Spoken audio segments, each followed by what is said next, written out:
네, 해외 뉴스 알아보는 시간이죠. 전주현 캐스터와 함께합니다. 어서 오세요. 네, 안녕하세요. 네, 유튜브 TBS FM 들어오시면 보이는 라디오로도 함께하실 수 있습니다. 야, 주말 사이에 큰 뉴스가 났어요. 깜짝 놀랐어요. 그러니까요. 네. 현지 시각 18일이죠. 미국 진보 진영의 거두라고 할 수 있는 연방대법원 판사 루스 베이더 긴스버그 연방대법원 판사가 타계했습니다. 그렇습니다. 지금 87세 나이로 세상을 떠났는데 사실 그동안 지병 때문에 고생을 많이 하긴 했어요. 그렇죠. 2009년부터 계속 암이 여기저기 좀 퍼지면서 수술도 많이 받고 좀 쓰러진 적도 있고 그래서 몸이 좋지 않다라는 얘기는 정말 예전부터 나왔는데요. 이렇게 갑자기 돌아가셨다는 소식을 들으니까 좀 놀랍더라고요. 이게 이제 아마 그런 얘기까지 나와요. 옥토버 서프라이즈가 빨리 왔다. 그러니까요. 지금 아마 세프템버 대선 때까지 서프라이즈라고. 대선까지 거의 뭐 메가톤급의 어떤 뉴스가 되지 않겠나. 그렇게 보이는데 일단 소식을 좀 전해주시죠. 네, 1993년에 빌 클린턴 대통령이 지명을 했습니다. 그래서 연방 대법관이 됐고요. 왜 미국 진보 진영의 거두다 얘기를 하냐면 그동안 양성평등 소수자를 위한 판결을 계속해서 이끌어낸 인물이었기 때문입니다.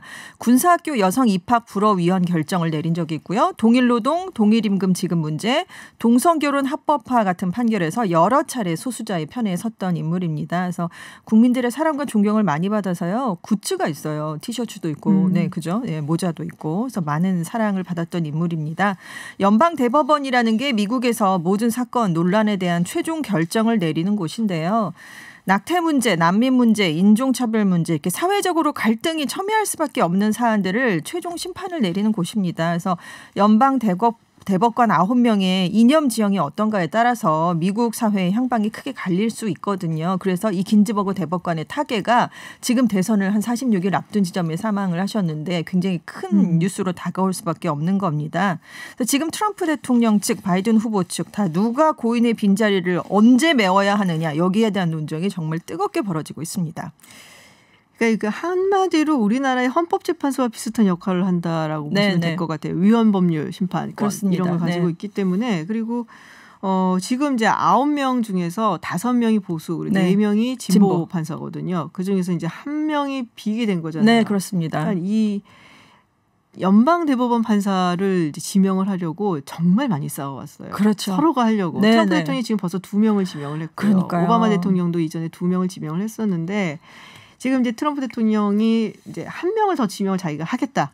지금 이제 나섰는데 이게 이제 굉장히 큰 민주당의 반발을 일으키고 있죠. 일단 긴즈버그 대법관은 사망하기 며칠 전에 나의 가장 열렬한 소망은 새로운 대통령이 들어설 때까지 내가 교체되지 않길 바라는 것 이렇게 얘기를 했었다고 합니다. 그러니까 보수 인사로 채워지는 걸 원하지 않았다는 얘기죠. 근데 지금 트럼프 대통령이 이번 주에 후임자 발표를 강행하겠다라는 얘기를 이미 사망했을 때부터 계속해서 지금 얘기를 내놓고 있는데요. 이미 45명 안팎의 후보자 명단을 갖고 있답니다. 1월부터 내놨었어요. 대학원에. 여성이 될 것이다 이렇게 밝힌 상태고 그래서 바이든 후보를 향해서도 그럼 후보자 명단을 공개해라라고 압박을 하고 있는데 왜냐하면 누구를 지명하든 급진 좌파다 이렇게 몰아서 대선에서 좀 공격을 하기 쉽기 때문입니다. 그래서 바이든 후보는 명단을 공개할 계획이 없다면서 트럼프 대통령의 요구를 거부했고요.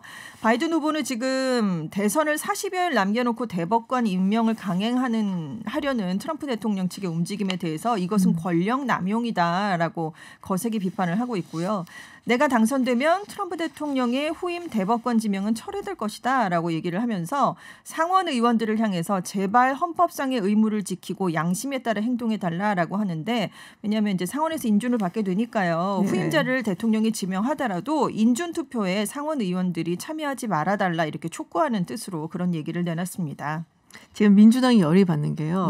2016년 2월에 안토닌 스칼리아라는 대법관이 갑자기 사망을 합니다. 진보 대법관이었죠. 아니요, 보수의 아주 거두였죠. 그렇죠. 그래서 오바마 대통령이 맞아요. 진보 인사를 임명하려고 했죠. 그래서 이 안토닌 스칼리아와 이 긴스버그 2명이 이제 보수와 진보의 거두로 이제 쌍두마차.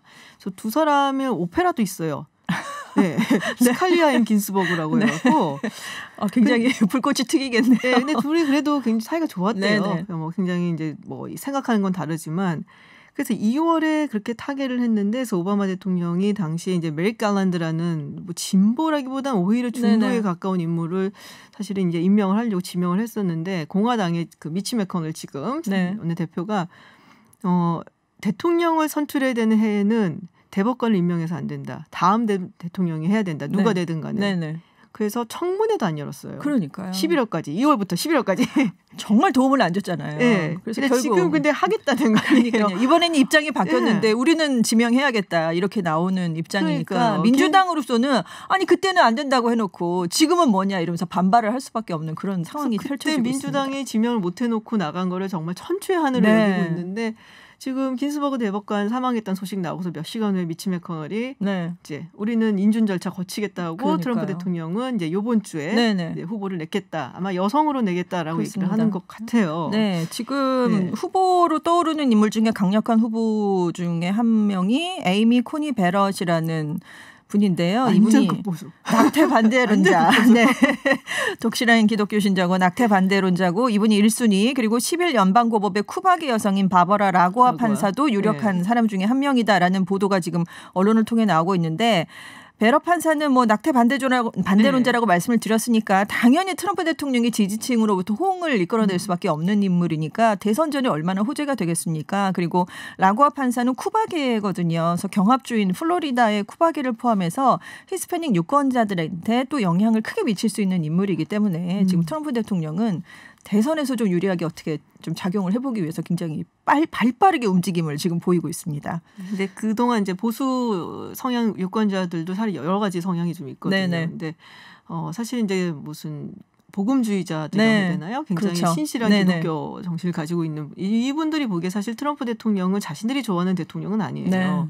뭐 이혼 경력도 워낙에 많고 뭐 알아주는 정말 뭐 바람둥이에 뭐 여성 편력이 쫓아다니고 그 외에 또 뭐 교회도 사실 뭐 안 갈 것 같고 그러면은 근데 사실 보수 대법관을 이제 임명을 해서 이 방금 말씀하신 로 vs 웨이드 그 낙태를 부분적이나마 허용을 했었던 그 판례를 뒤집어 달라는 게 이제 오매불망 바라는 소원인 거예요. 네, 근데 이제 이렇게 뒤집어지면 이렇게 됐으니까 그러니까 얼마나 지금 기대를 하고 있겠습니까? 그렇죠. 그래서 이제 누군가를 넣어야 되는데 이제 사실 쟁점은 그거죠.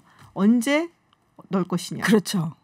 지금 시작해갖고 대선 전에 그러면 끝낼 것이냐 모든 과정을. 아니면 대선 후까지 끌고 갈 것이냐. 그러니까요. 사실 그게 굉장히 관건이거든요. 그러니까 이게 될 것이냐 말 것이냐. 근데 현실적으로는 좀 어렵지 않겠느냐. 한 70일 정도가 걸렸답니다. 그동안 평균 대법관 임명하는데요. 그렇죠. 그런데 지금 46일도 안 남았잖아요. 18일이 46일 남은 시점이었으니까. 그래서 현실적으로 좀 어렵다 하는데 지금 공화당은 그럼 빠르게 우리가 해보겠다. 어떻게든 해보겠다. 지금 이렇게 얘기를 하면서 민주당이 이 절차를 막을 수는 없다. 뭐 이렇게 지금 그렇게 나오고 있는데요.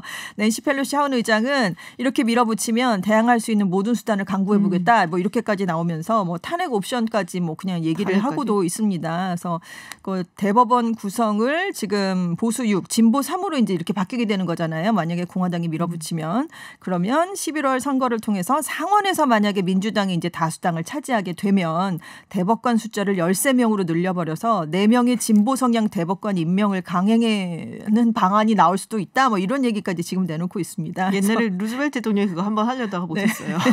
이 연방 대법관이 1869년에 7명에서 9명으로 늘어났는데 지금까지 변화가 없었던 거거든요. 그러니까 전통이 굉장히 오래됐습니다. 그런데 지금 민주당으로서는 그렇게까지 하면 우리도 이렇게 하겠다. 모든 수단을 강구해보겠다 이러면서 굉장히 강력하게 지금 반발에 나서고 있는데 트럼프 대통령으로서는 빨리 임명을 하고 뭐 이 얘기가 지금 나오는 게 좋은 이유는 지금 코로나19 때문에 위기에 몰려 있잖아요. 그리고 그렇죠. 경제도 그렇게 뭐 좋은 건 아니고 그러니까 그 문제에서 벗어나서 지금 완전히 보수 대 진보 이렇게 이념 대결로 이번 선거를 끌고 갈 수 있기 때문에 사람들의 생각을 완전히 다른 곳으로 돌릴 수 있다는 거죠. 그것 때문에도 지금 대선에 호재다 약간 공화당은 이렇게 얘기를 하고 있고요.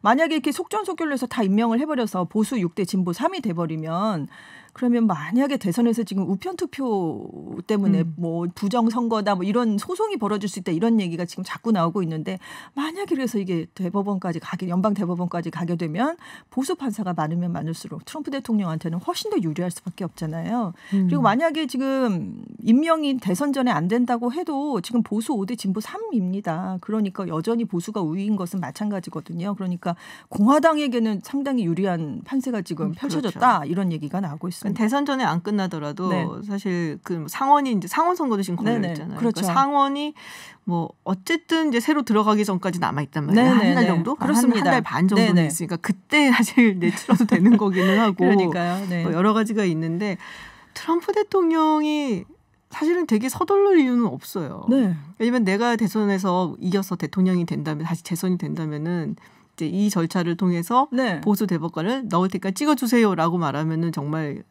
보수 성향을 가진 네. 네, 이런 분들이 다 그냥 나올 그렇죠. 거고 또 민주당은 또 민주당들 그거는 정말 막아야 된다. 저지해야 된다고 또 막 나올 거고 그래서 이게 역대급으로 정말 진영 싸움이 되지 않겠나. 그렇습니다. 그래서 지금 19일에 일단 버지니아주의 한 카운티에서 조기 투표를 했거든요. 네. 그런데 유권자들이 정말 많이 나와서 투표를 했답니다. 그런데 긴즈버그 사망이 민주당 지지자들의 결집 효과를 가져오고 있다라는 그런 보도가 나오기도 했습니다. 네. 하여튼 예상 외의 사건이 벌어지는 그렇습니다. 바람에 그래서 네. 이 이상의 옥토버 서프라이즈는 아마 없을 것이라는 몇 가지 지금 나오고 있습니다. 네. 그래서 아마 이게 이제 대선의 굉장한 쟁점이 될 것으로 보여집니다. 네. 그래서 오늘은 뭐 계속 이야기만 했네요. 그렇네요. 네, 서울타임즈 해외 소식 여기까지 듣겠습니다. 지금까지 전주현 캐스터였습니다. 고맙습니다. 네, 감사합니다.